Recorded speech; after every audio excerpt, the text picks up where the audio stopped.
நமோ நம ஸ்ரீ குருபாதுகாபியாம் ஸ்ரீ வேதவியாச தபோவனத்தின் மார்கழி மகோத்சவ நிகழ்ச்சிகள் மிகவும் சிறப்பாக நடைபெற்று வருகின்றன. தமது அற்புதமான ஞான சக்தியினாலும் தவ வலிமையினாலும் சனாதன தர்மத்தை காப்பாற்றுவதற்கும் அதை உயர்த்துவதற்கும் அதை பற்றி கொண்டு வரும் ஜனங்களுக்கு நல்லதொரு வழியை பாதையை காட்டி வரும் மகா பெரியவா பகவான் கூடி அழைக்கின்ற மகாத்மாக்களில் ஒருவர், ஞானிகளிலும் ஒருவர். அவருடைய மகிமையை பற்றி இன்றிலிருந்து நமக்கு எடுத்துரைக்க வருகை தந்துள்ள பிரம்மஸ்ரீ கணேச சர்மா அவர்களையும் அவர்களது குடும்பத்தினரையும் ஸ்ரீ வேதவியாச தபோவனத்தின் சார்பாக வருக என்று வரவேற்கின்றனர். இன்றைய நிகழ்ச்சி செல்வி லாவண்யா அவர்களுடைய இறைவணக்கத்துடன் ஆரம்பமாகின்றது. ஸ்ரீ குரு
டேஸ்ட் பண்ணலாம், அனுபவிக்கலாம்.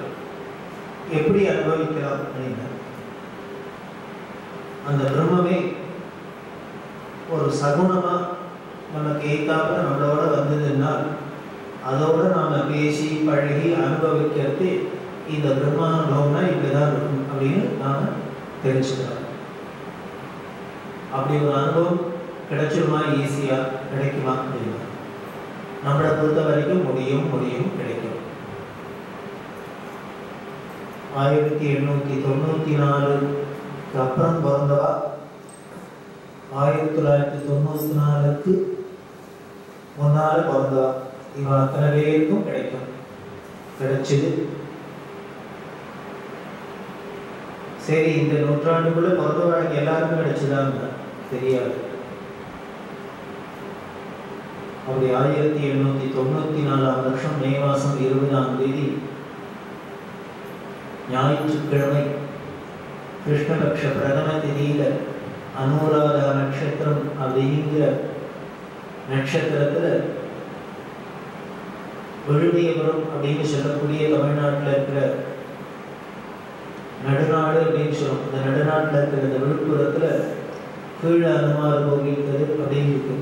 அதுல பிரம்மஸ்ரீ சுப்பிரமணிய சாஸ்திரி அப்படிங்கிற மகானுக்கும் மாதுஸ்ரீ மகாலட்சுமி அம்மாங்கிற உத்தமைக்கும் ஒரு குழந்தையா பிறந்தது இது பிரம்மம். எப்படி தேவகிக்கு வசுதேவருக்கு பிறந்ததோ, தசரதற்கும் கோசலைக்கும் பிறந்ததோ, சிவகுருவுக்கும் அருணாம்பாளுக்கும் பிறந்ததோ, இதை போல இப்பவும் ஒரு அவதாரம் நம்ம கண்முன்னால நிகழ்ந்தது.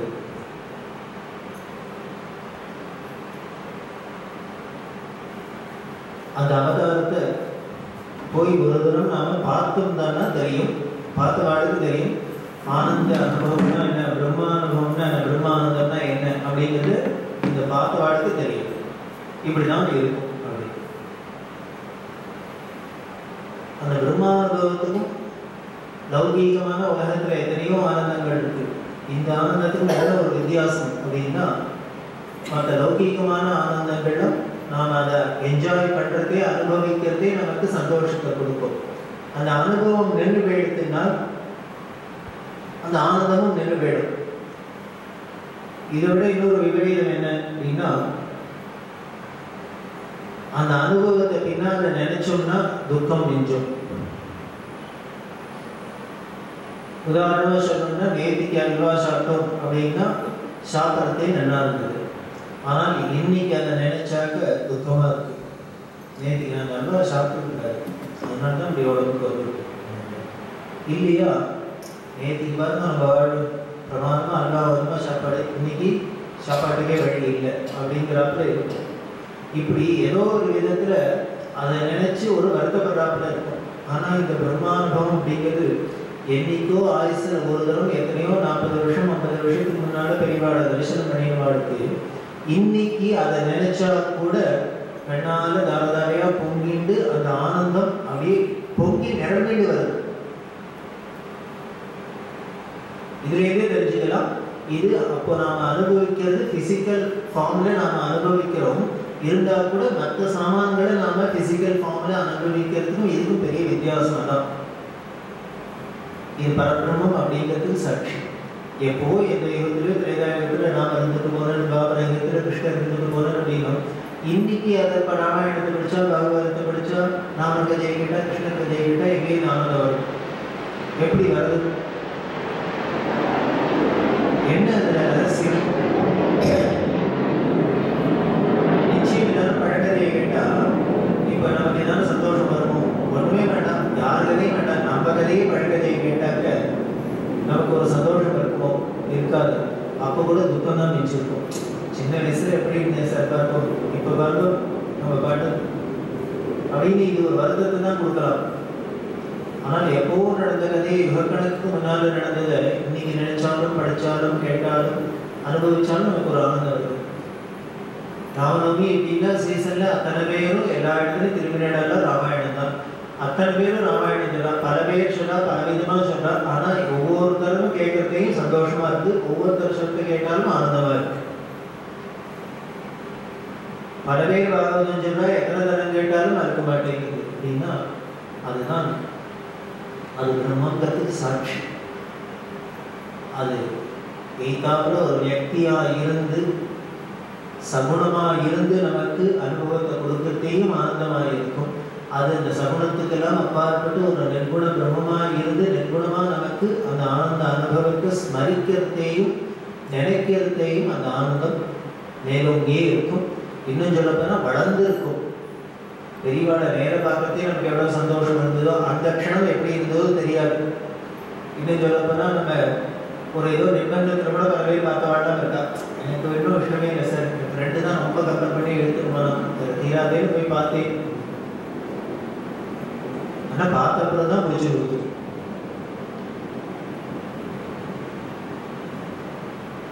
இதுதான் பரபிரம்மங்கிறது சாட்சி.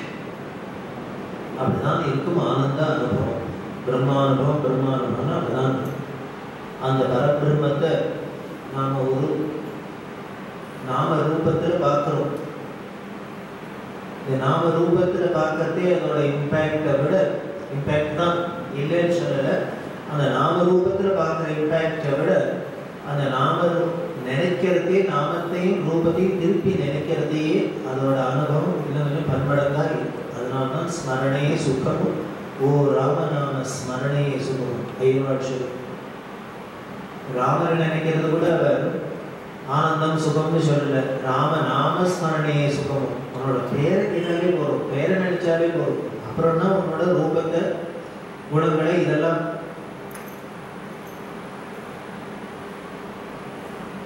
அப்படி ஒரு பிரம்மமா இருக்கிற அந்த பெரியவா விழுப்புரத்தில் அவதாரம் பண்ணினா அப்படின்னு சொல்லும். ஒரு அவதார புருஷரை குழந்தையா அடையிறதுக்கு இந்த அப்பா அம்மா என்ன புண்ணியம் பண்ணியிருப்பா, அந்த குலம் எப்படி புண்ணியம் பண்ணியிருக்கும் அப்படிங்கிறத நினைச்சு பார்க்க முடியாது யாராலையும். எல்லாருக்கும் உலகத்துல குழந்தைகள் பிறக்காது. ஆனாலும் ஒரு கௌசலைக்கு பிறந்தாப்புல, ஒரு தேவகிக்கு பிறந்தாப்புல, ஒரு அன்னியம்பாளுக்கு பிறந்தாப்புல, ஒரு மகாலட்சுமிக்கு பிறந்தாப்புல ஆயிடுமா ஒரு குழந்தை.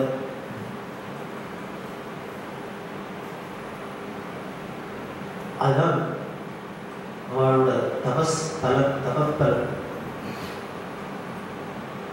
దశరథుడు శ్రీరామ రారా అని పిలువ మును తపమేమి చేసినో తెలియ శ్రీరామ జయరామ శృంగార రామయని చింతింపరాదవే మనస తడుకు చెక్కుల ముద్దు పెట్ట కౌసల్యమును తపమేమి చేసినో తెలియ త్యాగముషలు தன்னோட பிள்ளை அப்படின்னு சுவாதீனமா ஏக வச்சனத்துல ராமாயண வாடா அப்படின்னு கூப்பிடுற அளவுக்கு இந்த தசரதன் என்னதான் புண்ணியம் பண்ணியிருக்கணும் தெரியலையே.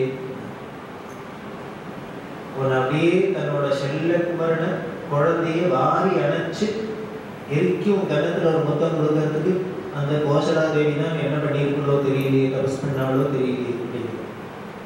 இதுல யாரெல்லாம் ராமனை அனுபவிச்சாலோ அந்த சகுனமா அதெல்லாம் பார்த்து இவர் அங்கராட்சிக்கிறார். எங்கேயோ திருவையாற்றில் உட்கார்ந்து இதை பத்தி அவர் கஷ்டப்பட்டு இருக்கார்.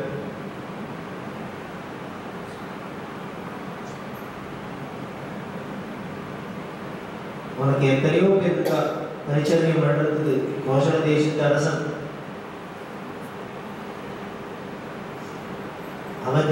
அவதுபதி அப்படிங்கிற அந்த அவத தேசத்தோட பதியா இருந்தா கூட இப்பேற்பட்ட ராஜகுமாரனுக்கு பரிவிடை செய்யறதுக்கு எத்தனையோ பேர் காவலர்கள் வேலையாட்கள்லாம் இருப்பார். அத்தனை பேர் இருந்தா கூட ஒருத்தருக்கும் கிடைக்காத பாக்கியம் இந்த சௌமியத்துக்கு மட்டும் கிடைச்சதே. இவன் அயோத்தியில இருந்திருந்தா கூட கூட 2 பேர் எல்லாமே இருந்திருப்பா. ஆனா இவன் 14 வருஷம் காட்டுக்கு போறதுனால என்ன ஆயிடுச்சுங்க, ஒன் மேன் ஷோ. வெறும் சௌமியத்திற்கு மட்டும்தான் இந்த பாக்கியம்.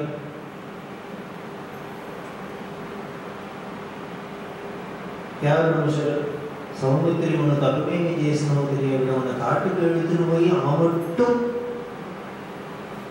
பரிச்சரியம் செய்யறதுக்கு என்ன தபஸ் பண்ணானோ தெரியல. వెంట కన చూసి ఉప్పొంగ కౌశికుడు తపమేమి చేసినో తెలియదు. உன்னை வெறுவெறுவெறுவெறுன்னு காட்டுக்கு எடுத்துன்னு போய் இன்னொரு கீர்த்தனத்தில் பாரு, அழகு அல்லலாடகை ஆறாம் மணி எடுப்போங்கிலும்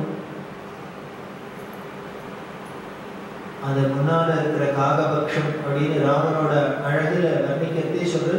அவருக்கு கேர்லி ஹேரா இருக்கு, அதை எடுத்து குடுங்கி எடுத்து இப்படி எதுக்கி இப்படி முடிச்சு கட்டிட்டு இருக்க. அந்த கேர்லி ஹேரா இருந்ததுன்னா எப்போதுமே அது படிஞ்சு இருக்காது, அப்பப்போ அது மிஷின் வெளியில தொங்கிட்டு இருக்கும். அப்படி முன்னாலெல்லாம் இவர் காட்டுக்கு அழிச்சுன்னு போறார், விஸ்வாமித்திரர் அழிச்சுன்னு போயிட்டார். போனா இந்த குழந்தையோட ராஜகுமாரர்கள் இவாளுக்கு நடந்துகிட்டது ஒன்றும் பழக்கம் இல்லை. இப்பதான் முதல்ல வழியில போறான், எக்ஸ்கர்ஷன் அழிச்சுன்னு போறார். கையில வெளியே தூக்கிட்டு அமராவதியை மாட்டிட்டு கல்லு முள்ளும் இருக்கிற காட்டுல நடந்து போக வேண்டியிருக்கு. போறதே அந்த குழந்தைகளுக்கு வேர்க்கும் இல்லையா, முத்தா வேர்க்கிறது. இந்த காலபக்ஷம் வேற, இந்த கேர்லி ஹேர் வேற முன்னால வந்து கண்ணை மறைக்கிறது. அதனால இப்படி இப்படி தள்ளிட்டு போறார் ராமன். சீக்கிரமா ஃபாஸ்ட் நடந்துவா அப்படின்னு விஸ்வாமித்திரர் அவர் கேட்கவே வேண்டாம். அவருக்கு காட்டிலே வெட்டிட்டு தபஸ்தி கிடுகிடுன்னு போறேன், அந்த வேகத்துக்கு வீடு கொடுத்துட்டு போகணும்.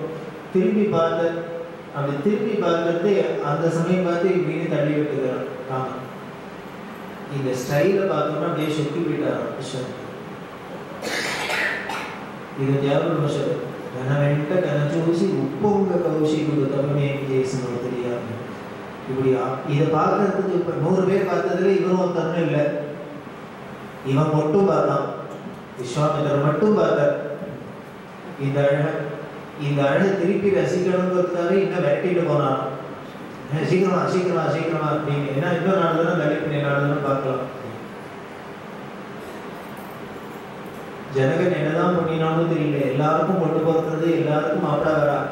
ஆனா இப்போ ஏற்பட்ட ஒரு மாப்பிள்ளையை பார்த்து பொண்ணுக்கு தாராளத்தை கொடுக்க என்னதான் பண்ணினாலும் நாமளும் தான் எல்லாரும் மாப்பிள்ளைக்கு காலாலப்பி பாத பூஜை பண்ணி மகாவிஷ்ணு ஸ்வரூபஸ்ய அப்படின்னு அக்ஷதையை தான் போகிறோம். ஆனால் இங்கே என்னாச்சுன்னா மகாவிஷ்ணு ஸ்வரூபம் டூப்ளிகேட்டே வேண்டாம், மகாவிஷ்ணுவை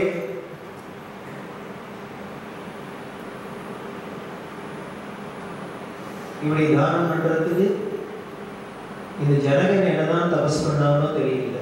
எல்லாருமானும் சிரமப்பட்டு பொண்ணை பெற்று வளர்த்து எல்லாம் பண்ணி தான் ஒரு மாப்பிள்ளைக்கு கொடுக்குறார். இவர் இப்படி சிரமெல்லாம் பட்டு பெக்காதே ஒரு பொண்ணை வளர்த்து இருக்கிறதுலே சூப்பரா ஒரு மகாவிஷ்ணுக்கே பிரத்யக்ஷ மகாவிஷ்ணுக்கே தானம் பண்றதுக்கு ஜனக மகாராஜன் என்னதான் தபஸ் பண்ணினாலோ தபமே விஜயசனோ தெரியா.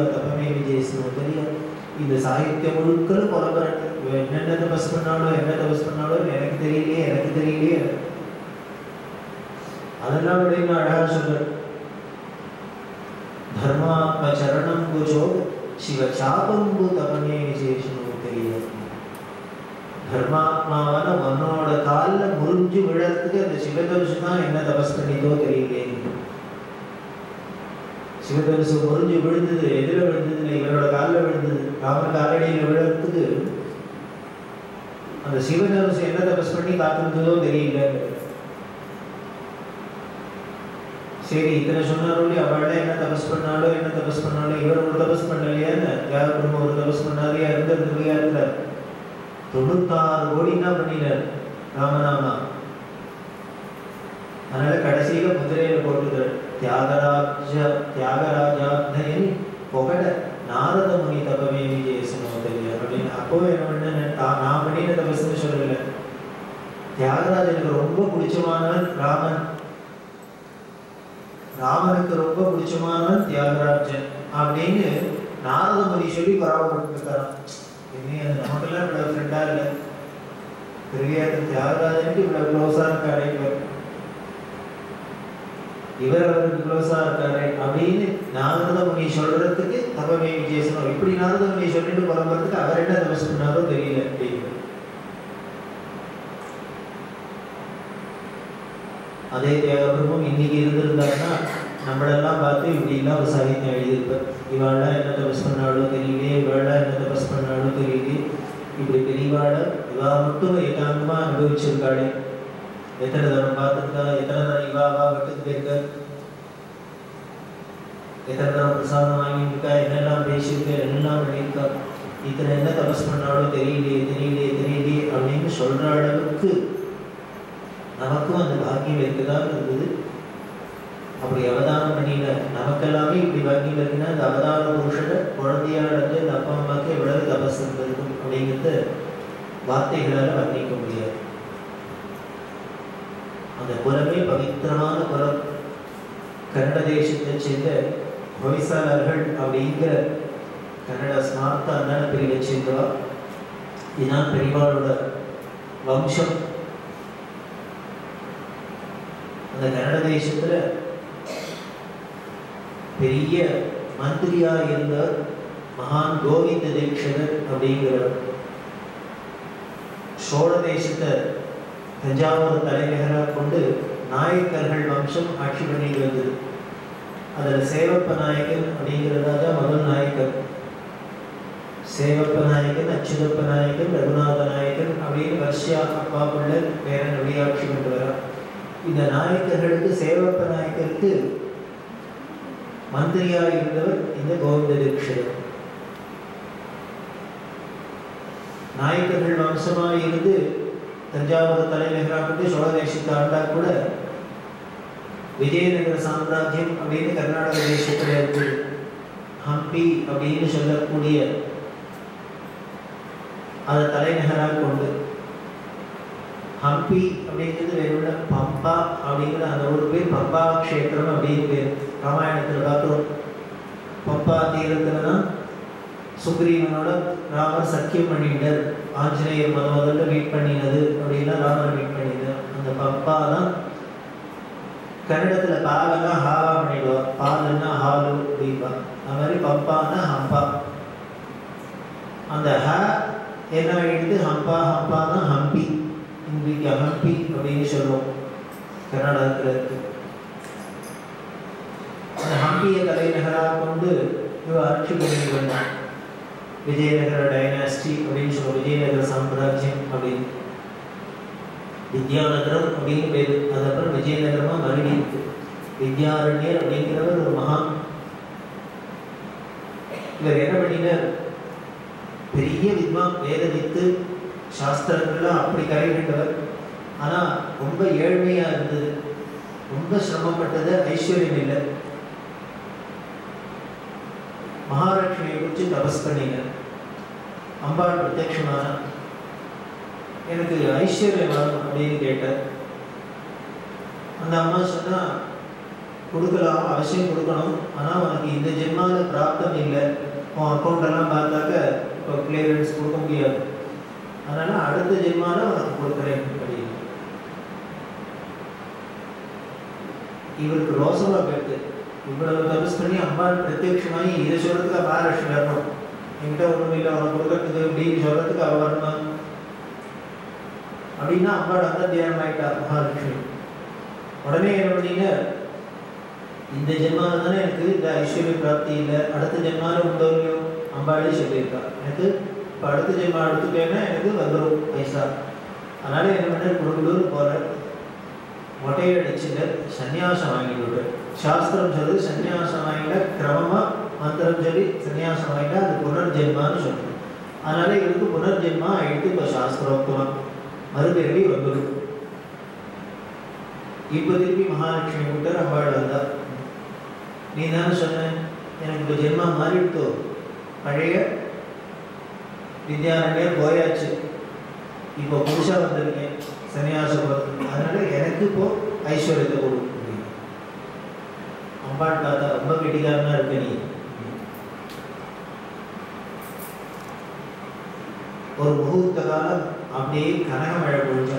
எப்படி ஆதிசங்கருக்கு பொழிஞ்சாலோ அது மாதிரி கனகம் மழை பொழிஞ்சா. பார்த்தா சுத்தீவிர ஒரே பவுன் காடா இருக்கு, வண்டி கிடக்கு. அத்தனை வருஷிச்சா. இவருக்கு ஒரே சந்தோஷம். என்ன சந்தோஷம் அப்படின்னா அந்த மனுஷ சுபாவம் என்ன அப்படின்னா, இப்படி யாராவது நமக்கு ஒன்று தரமாட்டேன்னு சொல்லி அவள்கிட்ட வாங்கிட்டோம்னா அவர்கிட்ட வாங்குறப்பாரு. எங்க மாமியார் கையாலும் நல்லவே வாங்குறப்பாரு. பாரத ரத்னா கொடுத்தா கூட அவளுக்கு லட்சியம் இல்லை. காரணம் என்னென்ன, யாரு நமக்கு ஒருத்தர் மறுக்கிறாளோ தரமாட்டேன்னு சொல்றாளோ அவள்கிட்டேருந்து அதை வாங்கினோம்னா அந்த மனுஷ ஈகோக்கு அவ்வளவு சந்தோஷம். அப்படிதான் இங்கே வித்யாரண்யருக்கு இருந்தது. எங்கிட்டயா அந்த சாஸ்திரத்தை சொன்ன இந்த ஜென்மாவில் இல்லை அடுத்த ஜென்மாவில். இப்போ என்ன பண்ணல, பொழுதுதானே ஆகணும் அப்படின்னு அப்படியே அந்த ஐஸ்வர்யத்தை பார்த்து பெருமிதத்தோட பூரிச்சு நின்ற. இப்போ என்ன பண்ணினா மகாலட்சுமி கடமனாக தியானமாகணும். ஒரு வார்த்தையை மட்டும் போட்டுட்டு போனான். என்னென்ன நீ ரொம்ப கெட்டிக்காரன்னா நான் இந்த ஜென்மாவில் உனக்கு ஐஸ்வர்ய பிராப்தி இல்லை, அடுத்த ஜென்மாவில்னு உடனே சன்னியாசம் வாங்கிட்டு ஜென்மாவை மாற்றி விட்டுருக்கேன்னா சாஸ்திரப்படி நம்பிக்கை. அடுத்த ஜென்மாவில் வாங்கிட்டு ஐஸ்வர்யத்தை வாங்கிட்ட.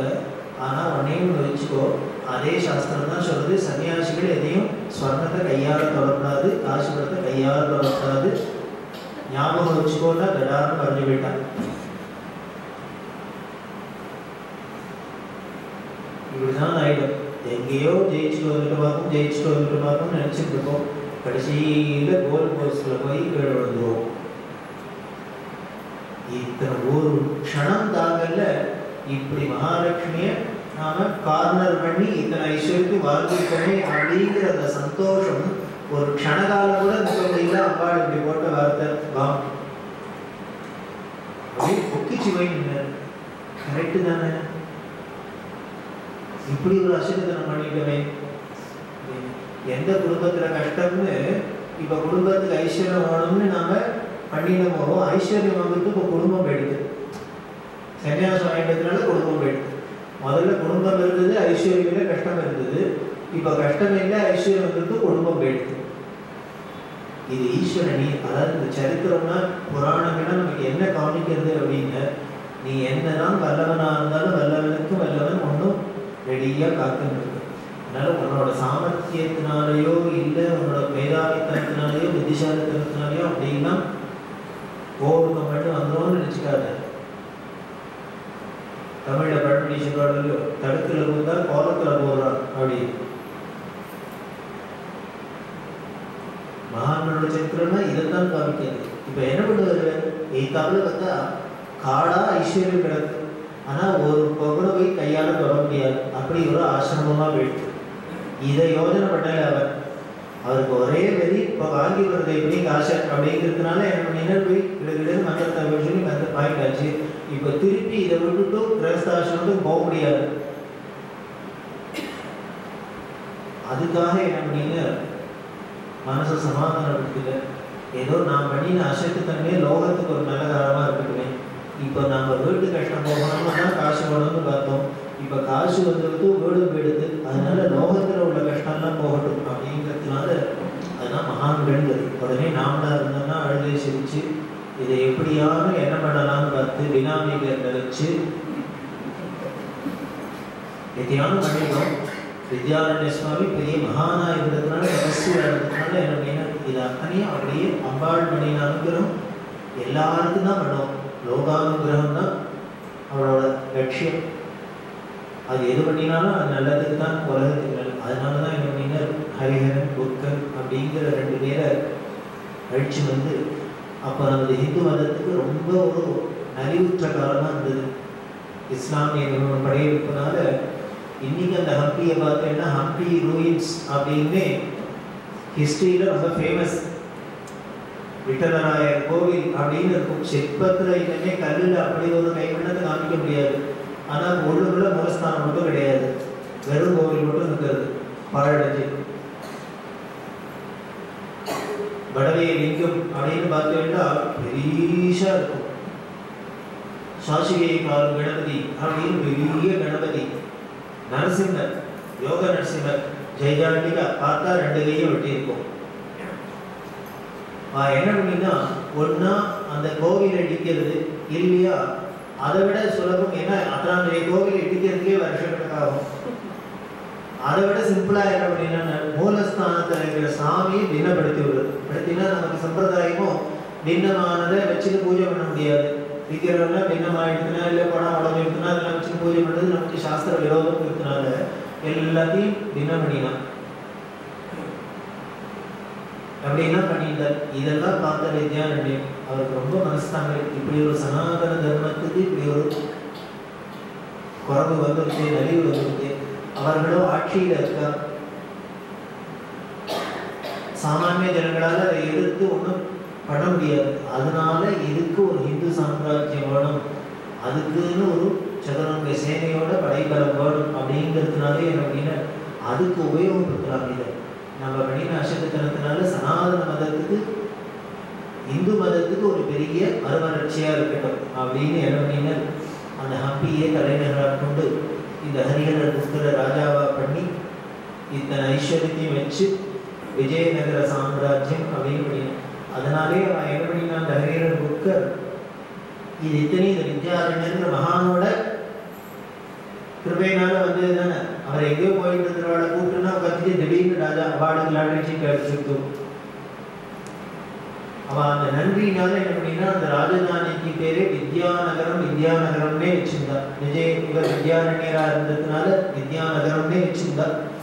அதுக்கப்புறம் தான் அது மறுபடியும் விஜயநகரம் அப்படின்னு ஆயிடுச்சு. அந்த விஜயநகர சாம்ராஜ்யம் அதுக்கப்புறம் இந்த இஸ்லாமியர்கள் எல்லாம் அங்கங்கே ஓட விரட்டி தென் திசையில அப்புறம் நமக்கு தட்சிண தேசத்துல இன்னைக்கு சனாதன மதம் இருக்கு அப்படின்னா அதுக்கு காரணம் இந்த வித்யாரண்ய சுவாமிகள் பண்ணினது. விஜயநகர சாம்ராஜ்யம் ஸ்தாபிதம் பண்ணியிருக்கிறார். அப்படி அதுக்கப்புறம் அதெல்லாம் இருக்கிறதுலேயே ரொம்ப ஃபேமஸ் கிருஷ்ணதேவராயர் அப்படின்னு இந்த விஜயநகர சாம்ராஜ்யத்துல ரொம்ப பிரசித்தமா இருந்தார். தட்சிண தேசத்துல பார்த்தேன்னா எல்லா கோவிலையும் எத்தனை கோவிலுக்கு அவர் கைங்கரியம் பண்ணியிருக்காரு, கோபுரம் கட்டியிருக்கார் அப்படின்லாம் எல்லாருக்கும் தெரியும். அந்த விஜயநகர சாம்ராஜ்யத்தோட ஒரு ரெப்ரசன்டேட்டிவாக இந்த நாயக்கர்கள் தஞ்சாவூர்ல ஆட்சி பண்ணியிருந்தார். எல்லா இடத்துலையும் இவரோட ரெப்ரசன்டேட்டிவ் தான். சுப்ரீம் பவர் விஜயநகர சாம்ராஜ்யமா இருக்கும். அங்கங்கே இருக்கிற லோக்கல் ராஜாக்கள்லாம் இவரோட ஆளுகைக்கு உட்பட்டு இருந்தார்.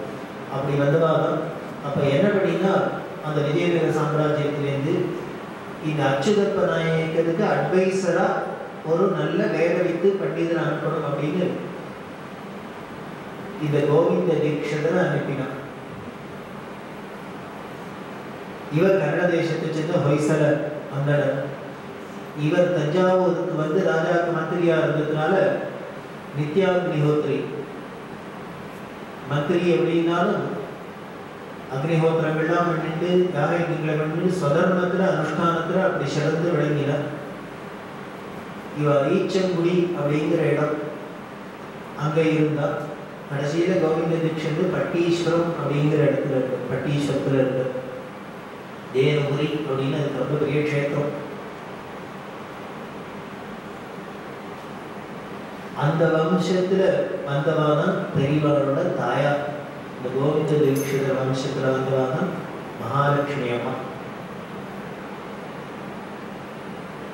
அந்த கோவிந்த தீட்சிதர் வம்சத்துல வந்து நாகேஸ்வர சஷன் அப்படிங்கிற வேத வித்து சலக்ஷணாந்தம் அத்தியனம் பண்ணின பெரிய வேத வித்வான். அவரோட பொண்ணு தான் இந்த மகாலட்சுமி அம்மா. நாகேஸ்வர சஷனோட பொண்ணு ரெண்டாவது குமாரி. இந்த கோவிந்த தீட்சிதர் தஞ்சாவூர்ல வந்து குடியேறி மந்திரியாகவும் இருந்ததுனால இன்னைக்கு பார்த்தீங்கன்னா தமிழ்நாட்டில் ஐயங்கிற பேர்ல பல விஷயங்கள் இருக்கு. ஐயந்தரு இருக்கு, ஐயங்குளம்னு இருக்கு, ஐயங்கிடத்தரு, இப்படி பல விஷயங்கள் இருக்கு. இந்த ஐயருங்கிற பேர்ல இருக்கிறது எதுவா இருந்தாலும் இந்த கோவிந்த தீட்சிதர் தன்னோட ஆட்சி காலத்துல மந்திரியா இருக்கு பண்ணின கைங்கரியம் ஜனங்களுக்காக. ஐயர் வாய்க்கால்னு இருக்கு, ஐயங்குளம்னு இருக்கு, ஐயங்கடத்தருன்னு இருக்கு. இப்படி எல்லாம் இந்த ஐயர்னாலே அவர்தான் குறிக்கும். அப்படி இருந்தது. இவர் மந்திரியாக இருந்து இவர் பல நல்ல காரியம் பண்ணினதுனால என்ன அப்படின்னா இந்த கன்னட ஹொய்சலர்கள்லாம் எல்லாரும் தமிழ்நாட்டில் வந்து குடியேற ஆரம்பிச்சாங்க கன்னட தேசத்திலேருந்து. அதுல வந்து ஒரு வம்சம் சங்கரநாராயண சாஸ்திரி அப்படின்னு ஒருத்தர். இவர் தான் இந்த தமிழ்நாட்டுக்கு முதல்ல கர்நாடகத்திலேருந்து வந்து குடியேறின பெரியவாளோட மூதாதையர்கள் வம்சத்தை சேர்ந்து. பெரியவாளோட அப்பா வழி, அம்மா வழி தான் இந்த கோவிந்த தீட்சிதர் வம்சம் சொன்னேன். அப்பா வழி இந்த சங்கரநாராயண சாஸ்திரி. அவரோட வம்சத்துல வந்தவர். இவாள்லாம் எங்க இருந்தா அப்படின்னா திருவிடை மருதூர் அப்படிங்கிற இடத்துல இருந்த மத்தியார்ஜுனம் அப்படிங்கிற பெரிய க்ஷேத்திரம். ஆதிசங்கர பகவத்பாதாள் அத்வைத ஸ்தாபனம், இந்த அத்வைத சித்தாந்தத்தை இதுதான் வேதத்தோட முடிவான தாற்பயம் அப்படிங்கிறத சித்தாந்தம் பண்ணி இதுக்கு பிரஸ்தானத்திலேயே முதலான பாஷ்யங்கள்லாம் எழுதி அதை பிரச்சாரம் பண்ணிட்டு தேசம் முழுக்க குருவோட ஆக்கியம் கோவிந்த பகவத்பாதர் என்ன பண்ணினார், நீ இதுவே பிரஸ்தானத்திலே பாஷ்யெல்லாம் எழுதினா போறாது, அத்வைதான் சத்தியம் சத்தியம் அப்படிங்கிறதுக்கு நீ இன்டலெக்சுவலா புஸ்தகம் எல்லாம் எழுதி எல்லாம் பண்ணினா போறாது, இதை நீனே பிரச்சாரம் பண்ணணும் அப்படின்னு ஆணையிட தான். அதுக்கப்புறம் இவர் எல்லாம் பண்ணினது 16 வயசுக்குள்ள பண்ணியாச்சு. 16 வருஷத்துக்குள்ள பாஷ்யங்கள் பிரஸ்தானத்திரயமா கூட எழுதியாச்சு.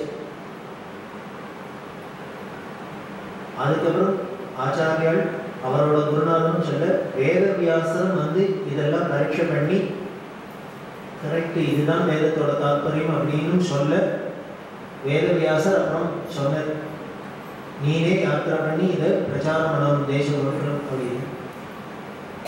இவர் சங்கல்பம் பண்ணிட்டு வந்து 16 வருஷம் இருந்தால் போதும் அப்படின்னு. அதுக்குள்ளே காரியங்கள்லாம் முடிச்சாச்சு. கிளம்பணும் அப்படின்னா வியாசாச்சாரியா சொன்னார், அதெல்லாம் இல்லை, நான் இன்னொரு 16 இயர்ஸ் எக்ஸ்டென்ஷன் கொடுக்குறேன். நம்ம ஆஃபீஸில் 60 வருஷம் உத்தியோகம் பார்த்தா கூட அப்புறம் 10 வருஷம் சில பேருக்கெல்லாம் கிடைக்கும். அது என்ன ஒரு வருஷமாக பண்ணுவா, எக்ஸ்டெண்ட் பண்ணுவா.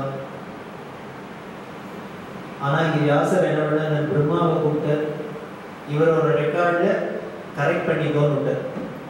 16 இருந்ததை 32 மாற்றிக்கோன்னு விட்டார். Bonus another 16 years. அந்த 16 வருஷமும் இந்த பாரத தேசம் 3 தரம் பாதவரம் வந்து தேசம் முழுக்களும் இந்த வேதத்தோட பரம தாத்பரியம் அத்வைதம் தான் அப்படிங்கிறத வாதம் பண்ணி எல்லாருக்கும் சந்தேகத்துக்கிடமை இல்லாமல் நிரூபணம் பண்ணினா. அப்படி நிர்தாரணம் பண்ணிட்டு வந்து திருவிடை மருதூர்கிற இந்த க்ஷேத்திரத்துக்கு பார்த்தீங்கன்னா அங்கே இருக்கிற வித்வான்கள்லாம் சொன்னான், வாதத்துக்கு அழைச்சா. இவருக்கு யார்ட்டையும் போய் வாதம் பண்ணி நிர்தாரணம் பண்ணணுங்கிற அவசியம் இல்லை. யாருக்கெல்லாம் சந்தேகம் இருக்கோ அவள் தானே கேள்வி கேட்டு பதில் கேட்டு வாங்கிட்டு எல்லாம் பண்ண முடியும். அப்படி எல்லாரும் வாதத்துக்கு அழைக்கத்தே ஆச்சரியம் வரையட்டீங்க. வாதம் பண்ணா 2 கட்சி வாதி பிரதிவாதி 2 பேரும் ஆர்கியூ பண்றது, எது சரின்னு 2த்தையும் கேட்டு ஒரு ஜட்ஜ்மெண்ட் சொல்லணுமே. அதுக்கு ஒரு ஜட்ஜி வேணுமே.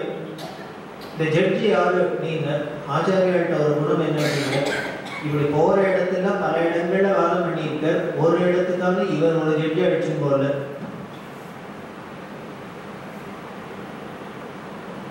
ஜட்ஜெல்லாம் யாருன்னு எப்பொழுதுமே பிரதிவாதி செய்கிற ஜட்ஜு. ஆச்சாரிய சரித்திரத்தில் பார்க்கவே மண்டல விஸ்வத்தை போய் மாகேஷ்மதியில வாதம் பண்ற, வாதம் பண்றதுக்கு யாரு நடுவரா இருக்கணும்னு அவரோட பத்னியே இருந்தா. ஆம்பளையாம் பிரதிவாதி, பொண்டாட்டி ஜட்ஜு. இது மாதிரி எங்கேயான இந்த இடத்துல கேஸ் நடந்து பார்த்துருக்கோமோ? என்ன தைரியத்தில் ஆச்சாரியர் ஒத்துட்டார்? பெரியவா சொல்ல வேற ஒன்றும் இல்லை, ஆச்சாரியருக்கு ஒரே தைரியம் தான். எந்த இடத்துல சத்தியம் இருக்கோ அதுதான் ஜெயிக்கும். யாரு ஜட்ஜா இருந்தான்னு, யார் வக்கீலா இருந்தான்னு, என்ன கோர்ட்டா இருந்தான்னு, எந்த இடத்துல சத்தியமேவ ஜெயித்தேன்னு வேதம் சொல்லுது, மனுஷன் சொல்லல. ஸோ வேத வாக்கியம் ஒரு நாளும் பொய்யாக முடியாது. சத்தியம் தான் ஜெயிக்கும் அப்படின்னா நம்ம கட்சியில நம்ம சொல்றதுல சத்தியம் இருந்துன்னா ஜெயிச்சுட்டு போகிறது அப்படிங்கிற ஒரே நம்பிக்கை தான். சத்தியத்துல நம்பிக்கை இருந்ததுனால அவர் ஜட்ஜியை பத்தி கவலைப்படலை. நாமளா இருந்தா என்ன பண்ணுவோம், முதல்ல ஜட்ஜி யாருன்னு பார்ப்போம். நமக்கு சௌரியமா இருந்தா வருமா, நமக்கு நம்மள்கிட்ட அவருக்கு பிரியம் இருக்கான்னு பார்ப்போம். ஆச்சாரியருக்கு இந்த கவலையே இல்லையா, போற இடத்துலாம் பிரதிவாதிகளே ஜட்ஜா வச்சுட்டு சொன்ன. அதை போலதான் இங்க திருட வந்துன்னு சொல்றேன். நீங்க யார் வேணா சொல்லுவோம், எனக்கு ஒரு அப்ஜெக்ஷனும் இல்லை, யார் வேணா இருக்கட்டும். இவர் போற இடத்துல இப்படி ஜட்ஜி அவார்டே இருந்து தோத்து போறத பார்த்துருக்காளையோ, அதனால என்னதான் இருந்தாலும் திருடம் இருக்காராச்சு. அவார்டு கொஞ்சம் என்ன பண்ணிட்டா பயந்து போய் இது யாரை வச்சாலும் மாற்றி விடுறாரு. கடைசியில அவார்டு இவர் பக்கம் சேர்த்துடுறா, இவர் தான் சரின்னுடுறா அப்படின்ட்டு என்ன பண்ண இப்போ இருக்கே ஏற்காம மகாலிங்க இதுவே ஜட்ஜா இருக்கட்டும். ஈஸ்வரன் தான் ஜட்ஜி இல்லை, மகாலிங்க சுவாமியே ஜட்ஜா இருக்கட்டும், அவர் சன்னதியிலே வாத பிரதிவாதம். ஆச்சாரியோட ரொம்ப சந்தோஷம். இத்தனை நாள் இருந்த மனுஷாலே ஜட்ஜா இருந்து கௌரவிச்சு போயிடுது. மகாலிங்க சுவாமி சன்னதியில இவ 2 பேரும் வாதம் பண்ணினா கடைசியில ஜட்ஜ்மெண்ட் என்ன வந்ததுன்னு முடிஞ்சா அப்படி மகாலிங்க லிங்கத்திலேருந்து ஒரு கை இப்படி வெளியில வந்து அத்வைதம் சத்தியம் அத்வைதம் சத்தியம் அத்வைதம் சத்தியம்ன்றது கை உள்ள போயிடுது.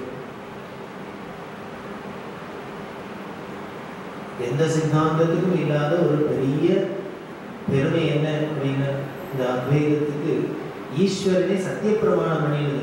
சொல்ற மாதிரி ப்ராமிஸ் பண்றோம் அப்படின்னா கையை தூக்கி இன்னைக்கும் அமெரிக்காலாம் என்ன பண்றா, பதவி பிரமாணம் பண்ணிக்கிறது கையை தூக்கிட்டு தான் சொல்றா.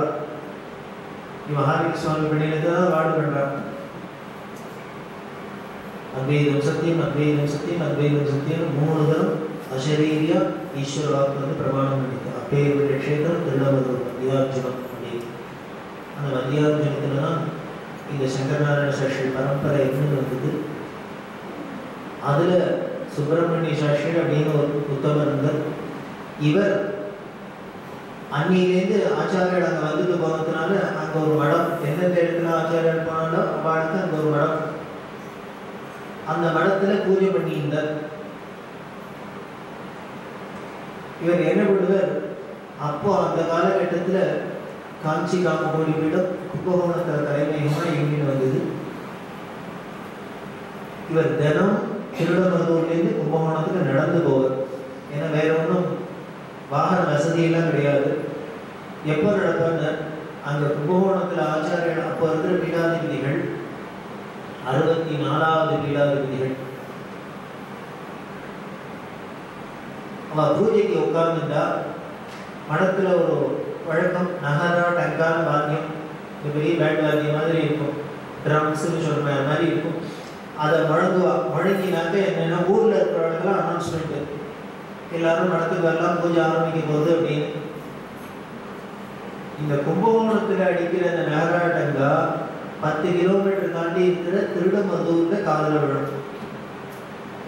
அப்படின்னா எவ்வளவு நாய்ஸ் பொல்யூஷன் ஃப்ரீயா இருந்திருக்கு காலம் அப்படின்னு தெரியுது. இவர் உடனே நடக்க, ஓ ஆச்சாரியர் பூஜைக்கு உட்காண்டாச்சு அப்படின்னு இவர் நடக்க ஆரம்பிப்பார். நடந்து வந்தாங்க, வயசானவர் தானே, திருடமருதூர்லேருந்து நடந்து வரணும் கும்பகோணத்துக்கு. நடந்து இவர் மடத்துக்குள்ள வந்து என்ன நடந்ததுங்க, அந்த ஆச்சாரியர் முதல் கால பூஜைக்கு தீபாராதனை பண்ணிட்டு இருப்பார். இன்னைக்கு பார்த்தீங்கன்னா மடத்துல இவ பூஜைக்கு நகர் வந்து உட்கார்ந்து சங்கல்பம் பண்ணிட்டதுலேருந்து ஆரம்பிச்சா முதல் கால தீபாராதனைக்கு கிட்டத்தட்ட 1.5 மணி நேரம் 2 மணி நேரம் ஆகும். அபிஷேகம் பூர்வாங்க பூஜைக்கெல்லாம் 1 மணி நேரம். அப்புறம் அர்ச்சனை நைவேத்தியம், இந்த தீபாராதனை வரத்துக்கு எப்படியும் 2 மணி நேரம் ஆயிடும். அப்படின்னா இவர் திருடமருதூர்லேருந்து கும்பகோணம் வரத்துக்கு 2 மணி நேரம் ஆயிருக்குன்னு அர்த்தம். மணிக்கு 5 கிலோமீட்டர் ஸ்பீட்ல நடந்திருக்காரு சுப்பிரமணிய சாஸ்திரி. இப்படி நடந்து வந்து மடத்துல தரிசனம் பண்ணிட்டு அங்கேயே ஆகாரம் பண்ணிட்டு அப்புறம் இவர் என்னென்ன கைங்கரியம் உண்டோ அதெல்லாம் பண்ணுவார். குரு சேவை பண்ணிட்டு திருப்பி ராத்திரி நடந்து திருடமருதூர் போக வேண்டியது. அங்கே போய் தன்னோட வீட்டு வேலையெல்லாம் பார்த்துட்டு மறுநாளைக்கு பொழுது வந்து இவரோட அனுஷ்டானங்களை முடிச்சுட்டு மடத்துக்கு போய் அங்கே இருக்கிற மடத்துக்கு போய் பூஜையெல்லாம் பண்ணிட்டு அதுக்கப்புறம் இந்த நகராட்டங்கா சத்தத்தை கேட்டு திரும்பி கும்பகோணம் வந்து இப்படியே பண்ணியிருக்கிற ஆயுசு முழுக்கள். கும்பகோணத்துக்கும் திருடமருதூருக்கும் தினம் 10 கிலோமீட்டர் 12 கிலோமீட்டர் நடந்து குரு சேவை பண்ணியதோட பாக்கியம் என்ன அப்படிங்கிற, இவருக்கு கொள்ளு பேருனா எந்த சந்திரமௌலீஸ்வரனோ அவனே வராப்புல இருந்தது.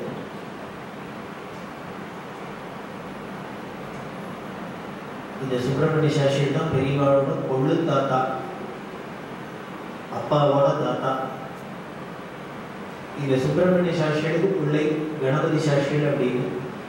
இவர் என்ன பண்ணினார், அப்பா காலத்துக்கு அப்புறம் மடத்துல அந்த 64வது பீடாதிபதிகள் காலம், அவருக்கு அப்புறம் 65வது பீடாதிபதிகள் காலம். இவா காலத்துல மடத்துல ஸ்ரீகாரியமா இருந்தார், மடத்து மேனேஜராக இருந்தார். கிட்டத்தட்ட 50 வருஷம் மடத்துல ஸ்ரீகாரியமா மேனேஜரா கைங்கரியம் பண்ணியிருக்கார் பெரியவாளோட தாத்தா, அப்பாவோட அப்பா. அவர் பேர் கணபதி சாஸ்திரின்னு பேர். இந்த கணபதி சாஸ்திரிகளுக்கு 3 குமாரர்கள். அதில் மூத்த குமாரன் தான் பெரியவாளோட அப்பாவான ஸ்ரீ சுப்பிரமணிய சாஸ்திரி.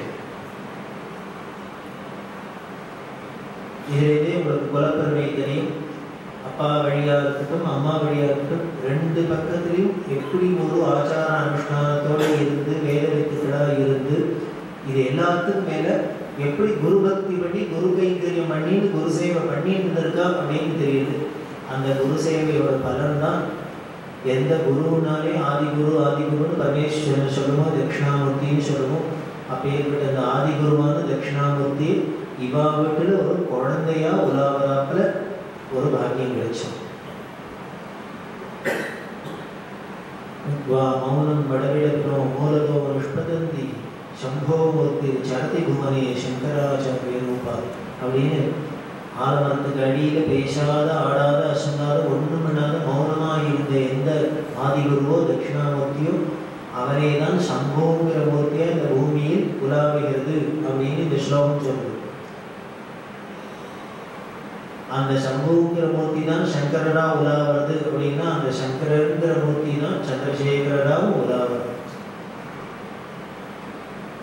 ஏன் திருப்பி திருப்பி ஒரே ஆளே உலாவுவார் அந்த கீதையில் அப்படிதான் சொல்றேன். यदा यदा हि धर्मस्य ग्लानिर्भवति भारत अभ्युत्थानधर्मस्य तदात्मानं सृजाम्यहं परित्राणाय साधूनां विनाशाय च धर्म संस्थापनार्थाय संभवामि युगे युगे. இங்கே யுக யுகேனா யுகத்துக்கு யுகம் அப்படின்னு அர்த்தம் இல்லை, எப்பப்பெல்லாம் தேவையோ அப்பப்பெல்லாம்னு அர்த்தம். அதனால ஒரே பரபிரம்மம் தான் பண்ற காரியம் இருக்கும், ஒரே காரியம் தான், தர்ம சம்ஸ்தாபனம் தான், தர்மத்தை நிலைநாட்டுதான். அதுக்காக இது திரும்பி திரும்பி மீண்டும் மீண்டும் வந்துட்டே இருக்கு அப்படின்னு சொல்றோம். அப்படிதான் சம்புவா இருந்த மூர்த்தி சங்கரரா வந்து சங்கரரா இருந்த மூர்த்தி சந்திரசேகரேந்திர சரஸ்வதியா திருப்பி இந்த 1894 அவதாரம் பண்ணி குலப்பெருமையை பார்த்தோம். இவர் அவதாரம் பண்ணின ஊரோ விழுமியபுரம் அப்படின்னு சொல்லக்கூடிய விழுப்புரம். தமிழ்நாட்டில் சேர நாடு, சோழ நாடு, பாண்டிய நாடு, பல்லவ நாடு அப்படின்லாம் இருக்கிறதுல நடுநாடு அப்படின்னு சொல்லுவாங்க. இந்த நடுநாட்டை இன்னைக்கு சொல்லணும் அப்படின்னா தென்னார்காடு ஜில்லா அப்படின்னு சொல்றதெல்லாம் இந்த நடுநாட்டை சேர்ந்தது. அந்த நடுநாட்டில் விழுமியபுரம் அப்படிங்கிற இடத்துல தான் விழுப்புரம்னு சொல்றோம். அதுக்கு சமஸ்கிருதத்தில் ஜாகரணபுரி அப்படின்னு பேர். ஜாகரணம்னா முழிச்சுக்கிறது, விழிப்பை கொடுக்கக்கூடிய க்ஷேத்திரம். என்ன விழிப்பு கொடுக்கணும்னு எல்லாரும் தூங்கிடுவேன், மாயா மோகத்துல தூங்கிட்டு தர்மத்தை கோட்டை விட்டு வேதத்தை விட்டு சாஸ்திரத்தை விட்டு தர்மத்தை விட்டு ஆச்சாரத்தை விட்டு அனுஷ்டானத்தை விட்டு எல்லாம் கொள்ள போகிறதுக்கு பார்த்துட்டு போகிறது கூட தெரியாது தூங்கிட்டு இருந்தோம். அப்படி தூங்கிட்டு இருக்கிற இந்த ஜனங்களெல்லாம் எழுப்பி ஞான எழுச்சி கொடுத்து எல்லாருக்கும் ஒரு விழிப்புணர்வு கொடுத்து எல்லாருக்கும் தர்மரிச்சியை கொடுத்து திருப்பி தர்ம வழியில நடக்க முடியுமா பண்றதுக்காக இவர் பிறந்த போதே விழுமியபுரமாக எடுத்து ஜாகரணபுரி. அனுராதா நட்சத்திரத்துல பிறந்தார். 27 நட்சத்திரங்கள்ல அனுராதாக்கு தனி இடம் நமது மதத்துல. வித்யாஸ்மஹே நமசோபசத்யமித்ரதேயம் மித்ரம் நமஸ்து அனுராதா நபிஷா வத்தேந்தா சதஞ்சீவேன சததஸ்வீரா அப்படின்னு ஒரு மந்திரம் சொல்லி நம்ம அனுக்கி பண்றோம். எந்த ஒரு வேதிகாரை ஆரம்பிச்சாலும் முதல்ல இதான் ஆரம்பம். அனுராதா நட்சத்திரத்துக்கு ஆகுதி கொடுத்து கொண்டு மித்திர தேவதையோட நாங்கள் அவரை சந்தோஷப்படுத்திட்டு நாங்களாம் 100 வயசு இருக்க கிடவுது அப்படின்னு இந்த மந்திரம் சொல்றது. அது என்ன 27 எல்லாத்தையும் விட்டு இந்த அனுராதாவை சொல்லணும். வேற என்ன சித்ரா நட்சத்திரத்துக்கு ஆகுதி கொடுத்து பரணிக்கு ஆகுதி கொடுத்து ஏதாவது சொல்லக்கூடாது. ஏன் அனுராதாக்குன்னு இந்த அனுராதாக்கு ஆகுதி கொடுத்து இந்த மித்திர தேவனோட அனுகிரகத்தினால நாமெல்லாம் ஏன் இப்படி இருக்கணும்னு இந்த வைதீக காரணமாங்கிறதே இந்த மந்திரம் சொல்ல போகிறதே இந்த அனுராதாவில் ஒருத்தவங்க வந்தாலும் இல்லைன்னாக்க நீங்கள் ஒருத்தர் ஒன்றும் ஆகுதியும் கொடுக்க போகிறதில்ல பூதியும் கொடுக்க போகிறதில்ல, ஒரு காரியமும் நடக்க போகிறதில்ல, ஒரு தர்மமும் இருக்க போகிறதில்ல அப்படிங்கிறதுக்காக போலருக்கு இந்த அனுராதாவை விசேஷமாக சொல்லித்து. அந்த அனுராதா நட்சத்திரம் விஸ்வாமித்திர சிருஷ்டி அப்படின்னு பேர். விஸ்வாமித்திர தன்னோட சிஷ்யனான ரகுவம்சத்திராஜ திருஷங்குக்காக என்ன திருஷங்கு ஆசைப்பட்டார்.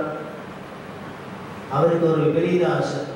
என்ன, எல்லாரும் சொர்க்கத்துக்கு போனால் சரீரம் போனப்புறம் சொர்க்கம் போயிட்டா மோட்சத்துக்கு போயிட்டாங்கிறா. ஆனால் இந்த சரீரமும் இங்கே இருக்கு, நாமளானா எதை சொல்கிறோம் இங்கேயோ பண்ணிக்கணும், இந்த சரீரத்தோடய அங்கே போகணும். இது எங்கேயாவது நடக்குமோ?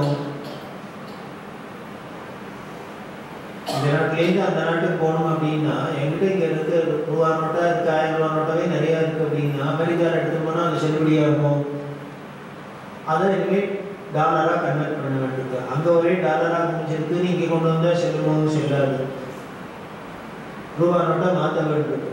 அதை போல இந்தந்த தேசத்தில் நமக்கு லௌகீகத்திலேயே இங்கெங்கே இதுதான் செல்லும், இது செல்லாது, இதை தான் இங்கே உபயோகப்படுத்த முடியும், இங்கே உபயோகப்படுத்த முடியாது அப்படின்னு இருக்கிறதே. சொர்க்காதி லோகங்களுக்கு இந்த மனுஷ லோகத்தில் உபயோகப்படுற இதே சரீரத்தோடு போகணும்னு அவன் ஆசைப்பட்டான். அதாவது இயற்கைக்கு முரணான ஆசை, எது நடக்காதோ அதுக்கு ஆசைப்படுது. அதனால தன்னோட குலகுருவான வசிஷ்டர் போய் கேட்டார், இந்த மாதிரி ஆசையா இருக்கு, நீங்க என்ன கொஞ்சம் அப்படியே அனுப்புங்கோ, கொரியர் பண்ணுங்கோ, பார்சல் அனுப்புங்கோ. அவர் பார்த்தார், இது என்ன ரெண்டுட்டாங்க, இப்படி ஒரு ஆசை உத்தராலையும் பண்ண முடியாது. இல்லை இல்லை, நீங்க மகா தபஸ்வி ஆட்சியே பண்ணல, தபஸ்னால என்ன வேணா பண்ணலாம், ஆனா இதை பண்ண மாட்டேன்.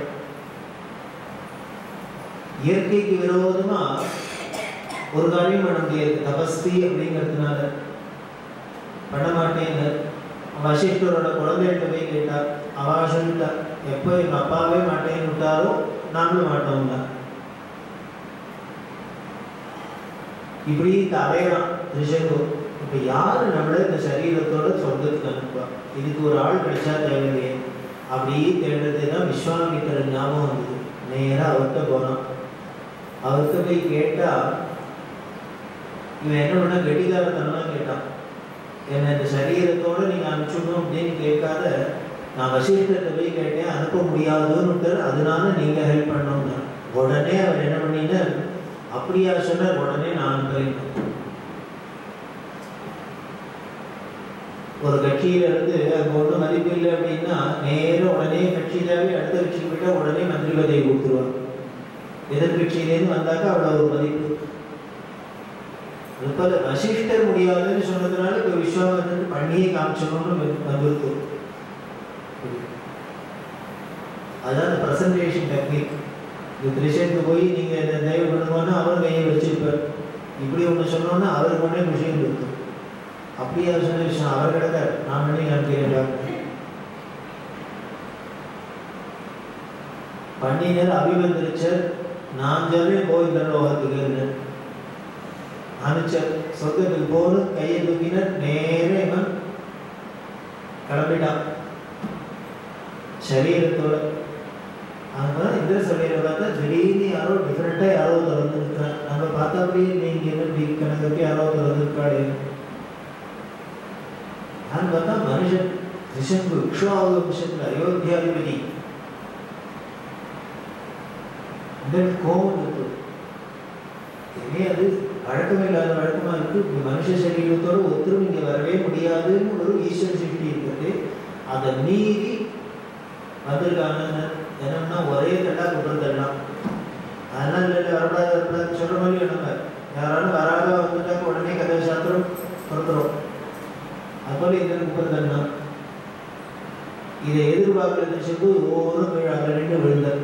விழத்தையே நம்ம நின்று விஸ்வாமித்திரர் கூட்டே விழுந்தார். எங்க குருநாதர் மாட்டேன்னு குருவாக்கியத்தை மீறினா என்ன ஆகுங்கிறதுக்கு திருஷங்கோட சரித்திரம் ஒரு உதாரணம். இக்ஷ்வாகுலேருந்து குலகுருவாக வந்திருக்கிற வசிஷ்டர் மகா தபஸ்வி. அவரே முடியாதுன்னு ரிஜெக்ட் பண்ணிட்டு பண்ணக்கூடாதுன்னு சொல்லியிருக்கேன்னா அதை மீறி எப்படியாவது பண்ணணும் அப்படின்னா என்ன ஆகும்? அனுபவி. அதோ விஜய கீழே விழுந்துருக்கான். இப்ப என்ன ஆயிடுத்து, இங்கே இருந்தா கையை விட்டு அனுப்பிச்சாச்சு, இங்க பிட பிரதான ஆயாச்சு இங்க அயோத்தியில. அதனால இப்ப திரும்பி இந்த பூலோகத்துல மனுஷனாவும் வர முடியாது.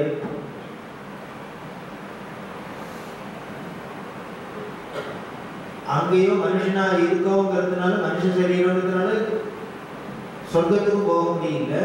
இந்த மனுஷ சரீரத்திலேருந்து இவர் விமுக்தி கொடுத்துறதுனால விஸ்வாமித்திரர் கீழே வர முடியல. இப்படி இல்லாத அப்படி இல்லாத அந்த இடத்துல பங்கிடலாம். கடைசியில நம்பினத்துக்கு இதுதான் அதோ கதைக்கிறவை அப்படி கிடைச்சது.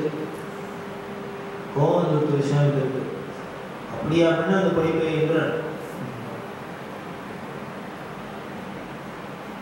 யாரு வந்திருக்கா? விஸ்வாமித்திரோட சிஷ்யன் வந்திருக்கான். அவனுக்கு இடம் இல்லை, என்னன்னா நோ என்ட்ரி. என்னன்னா பாரு இப்ப என்ன பண்றேன் அப்படின்னு அவன் கிடக்கான். கொடுக்கலைன்னா போறான் அவன் ஊர்ல இடம். அவன் ஊரை நான் சிருஷ்டி பண்ணுறேன் பண்ணின்னு தன்னோட தபஸ்னால இந்திராதி லோகத்தை சிருஷ்டி பண்ணிட்டார். பார்த்தா எல்லாம் டூப்ளிகேட்டாக இருக்கு. இங்கே பார்த்தா ஒரு சூரியன் இருக்கு, அங்கே பார்த்தா ஒரு சூரியன் இருக்கு, இங்கே ஒரு சந்திரன் இருக்கு, அங்கே ஒரு சந்திரன் இருக்கு. எதை பார்த்தாலும் ஊர்வசி பார்த்தா 2 ஊர்வசி இருக்கா, நெல்லையை பார்த்தா 2 நெல்லை இருக்கா, அக்னியை பார்த்தா 2 அக்னி, எல்லாம் பார்த்தாலும் 2 இருக்கு. இப்போ எல்லாருக்கும் பயம் வந்துருச்சு. இது எது ஒரிஜினல் எது டூப்ளிகேட்டும் ஒன்று தெரியல. இதுவும் அச்சு அப்படியே கலர் ராக்ஸ் எடுத்தாப்புல இருக்கு. என்ன பண்ணுறதுன்னு புரியும். எல்லாரும் குழம்பி போனார். இதுக்கப்புறம் என்ன பண்ண, இன்னொரு இதுக்கு மேலே என்ன, அவனோட லோகத்தை மட்டுமா நான் சிருஷ்டி பண்ணேன், இன்னொரு இந்திரனை சிருஷ்டி பண்ணுறேன் பாருங்க. இவர் கையை தூக்கினாரோ இல்லையோ தேவன் ஓடி போயிட்டான் பெருமாட்ட. இது என்ன இவ்வளவு இருக்கு, ஏதோ என்னோட சேர் இன்னொரு டூப்ளிகேட் சேர் தேவைன்னா பரவாயில்ல, என்னையே இன்னொரு டூப்ளிகேட் கிரியேட் பண்ணுறேங்கிற. ஏற்கனவே நான் அசுராரோட சண்டை போட்டு அப்பப்போ போய் மறந்துக்க வேண்டியிருக்கு. இன்னும் என்னோடய நானே சண்டை போட்டுக்கணும். இதுக்கு மேலே விட்டாக்க இவரை சமாளிக்க முடியாது. அதனால இது என்னன்னு ஒரு செட்டில்மெண்ட்டுக்கு வந்தான் அப்படின்னு உடனே எல்லாரையும் கூப்பிட, பெருமாவை கூப்பிட எல்லாரும் ஓடி இருந்தா விஸ்வாமித்திரட்ட. பெருமா சொல்ல, எனக்கு பார்த்ததுக்காக உன் சிஷ்யன் மேலே போகலங்கிறதுக்காக நீ இப்படிலாம் பண்ணலாமா? எப்படி அவன் என்னமா என்னோட சிஷ்யன் அவன் கீழே தருவான். அவன் இந்திரனா இருக்கிறதுனால தானே இந்த ஹெட்வெயிட் அவனுக்கு அவங்கள தான். அப்புறம் பிரம்மா எடுத்து சொல்லி, உன் சிஷ்யனுக்கு கவலைப்படாத, அவன் எங்கே இருக்கானோ அங்கேயே இருக்கட்டும், அவன் எங்கே கீழே விழுந்துடணும்னு பயப்படாத, கிராவிடேஷன் புல்லுக்கு மேலே அவனை வச்சு விடு, அவன் அங்கேயே இருந்துருக்கட்டும், அவன் மேலேயும் போக வேண்டாம் கீழையும் போக வேண்டாம், நீ பண்ணின இடத்துலையே அவன் பாட்டுக்கு சொர்க்கமாக இருக்கான். அவன் என்ன சொன்னான், சரீரத்தோடு சொர்க்கத்தில் இருக்கணும், அப்படியே தொங்கி இருக்கணும் அப்படின்னு செட்டில்மெண்ட் அவருக்கு ஒரு திருப்தியை பற்றி. அப்புறம் என்ன பண்ணாங்க, தயவு பண்ணி நீ சிருஷ்டி பண்ணா வித்ரா பண்ணிக்கோங்க, நான் பிரம்மாவே எனக்கு விட்டு சிருஷ்டி பண்ணியிருக்க, நான் அழகாக எல்லாரையும் சிருஷ்டி பண்ணியிருக்கேன், அதெல்லாம் விட்டு நீ பண்ணினது இருக்கோ நமக்குள்ள சண்டை வந்துடும். ஆனால் நீ பண்ணினதெல்லாம் வித்ரா பண்ண. மகான் வழியோ அவள் கோவ வழிய அதுக்கப்புறம் தானே அடங்கிடும். இப்போ இவருக்கு என்னென்ன, நம்மளோட சிஷ்யன் கீழே விழுந்துட போறானேன்னு அவர் கவலை. அவன் இந்த இந்திரலோகத்தில் இருக்கானோ இல்லையோ, இப்போ திருப்பி பூமியில் வந்து அவன் ஆயுஷ் மட்டும் சொல்லிருப்பான். விஸ்வாமித்திரன் இப்படிதான் விஸ்வாமித்திரன் ஒரு மட்டும் சொல்லிட்டான்னு அதுக்கு வழி இல்லாத அவன் அந்தரத்திலேயே நிறுத்திட்டார் பிரம்மா. உடனே சொன்னான், எல்லாத்தையும் வித்ரா பண்ணிக்கிறேன், ஆனால் உடனே ஒன்று, இத்தனை கதை நடந்திருக்குன்னு எல்லாருக்கும் தெரியணும் இல்லையோ.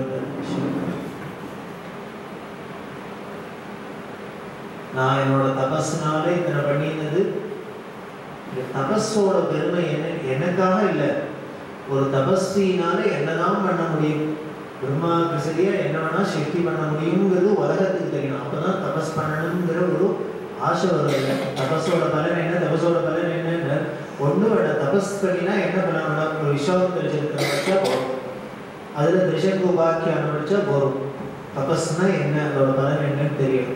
அதுக்காக சாம்பிளுக்கு 1-2 விட்டு வைக்கிறேன். இதுவும் ஒரு நியாயமான கோரிக்கை தான். அவர் எல்லாத்தையும் வித்ரா பண்ணிக்கிறேன், அட்லீஸ்ட் 1-2 தானே விட போறாரு, சரி பண்ணிக்கோ. அப்படி விட்டு வச்ச அவர் சிருஷ்டி பண்ணி வித்ரா பண்ணி திருப்பி அதுல ஒன்று சாம்பிளுக்கு வச்ச நட்சத்திரம் தான் அனுராதா நட்சத்திரம்.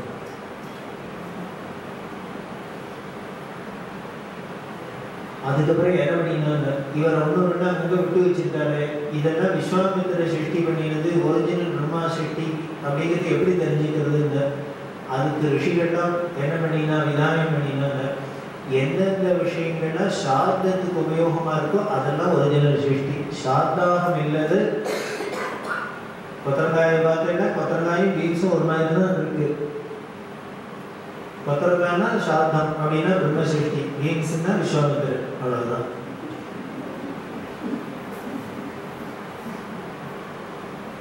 எல்லாம் இருக்கு, ஆனா எங்க சாஸ்திரோக்தமா உபயோகமா அங்க விடாது.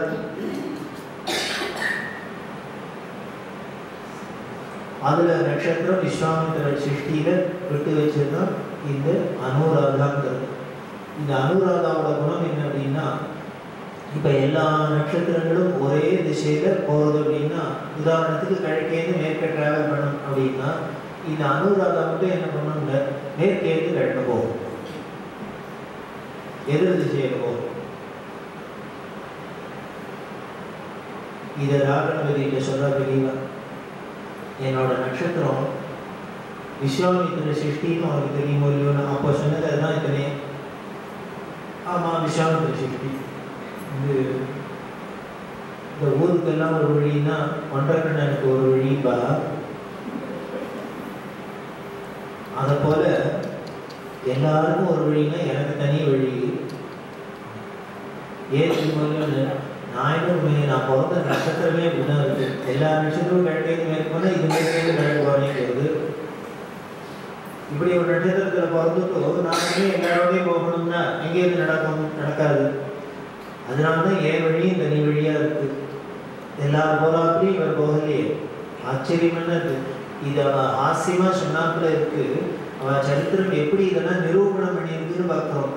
20ஆம் நூற்றாண்டுலையும் இந்த தெருவிலேருந்து அடுத்த தெருவுக்கு போகணும்னா ஆட்டோவை கொண்டா, காரை கொண்டா, பஸ்ஸை கொண்டான்னு உலகத்துல ஆயிரக்கணக்கான கிலோமீட்டர் இவர் நடந்தே போனார்.